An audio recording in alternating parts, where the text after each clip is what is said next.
Hi there, welcome to Grain TV. I'm Kevin McNew. It's Monday, December 12th, another mixed day in the markets. Let's take a look at GrainEdge's trading platform and see where we closed.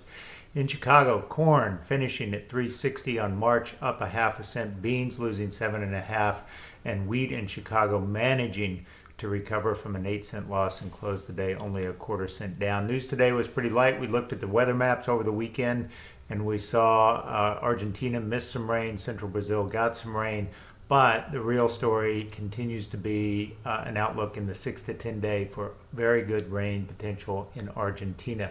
Argentina, keep in mind, has a fairly large dry patch of about 40% of their crop area that's seeing a bit of droughtiness conditions right now, and the rain projections for the 6 to 10 days show very good coverage, reducing that potential dry area down to around 20% from 40% currently. So that has the market a bit in a defensive tone. On the other hand, we continue to see reasonably good demand out of China. We saw another flash sale announcement by USDA this morning. They announced a 256,000 metric ton soybean deal to China. On top of that, China bought 100,000 metric tons of milo.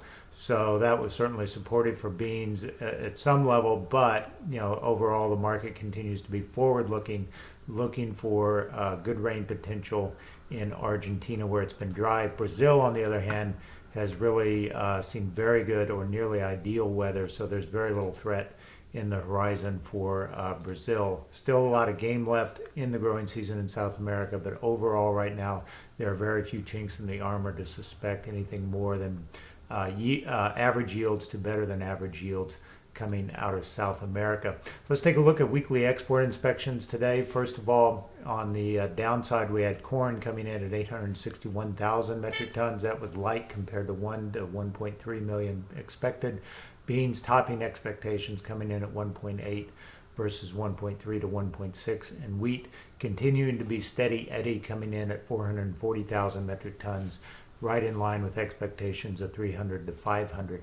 Now, Friday's report was sort of a dud, if you will. There was very little market reaction to it. USDA kept their U.S. supply and demand numbers unchanged. On the other hand, they did boost the global carryouts, corn and wheat in particular, on better production potential from our competitors in the world marketplace. But what concerns me, if I look at USDA's forecast numbers in the domestic market, is the big jump they expect in corn feed demand, going from nearly a 10% increase year on year in corn feed demand. That's a 500 million bushel increase over last year. Now, the question I have is, where are we going to get that if USDA at the same time projects very little increases in overall livestock production? If you look at the major categories, beef, pork, broilers, and milk, nothing on that list tops anything more than 4%, and most of it's in the range of 2 to 3%.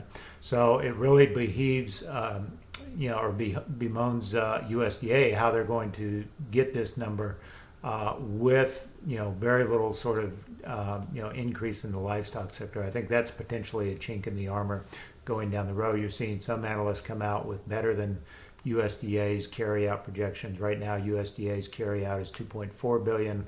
A lot of people saying 2.6, 2.7 billion, which I think is certainly a possibility given these lofty expectations for corn demand. Speaking of the market, let's take a look at soybean action today.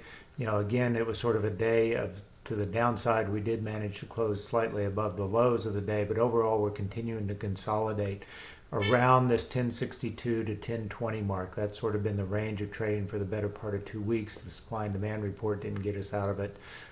We can continue to sort of trade in this narrowly defined range. But as the weather forecast for the 6 to 10 day gets closer to a realization and traders get more and more sure one way or the other whether we're going to see this rain event in Argentina, I think we have the potential to bust out of this trade range. So watch this range carefully, 1020 to 1062 on front month January, and watch the weather forecast, because that'll certainly dictate where this market may be heading.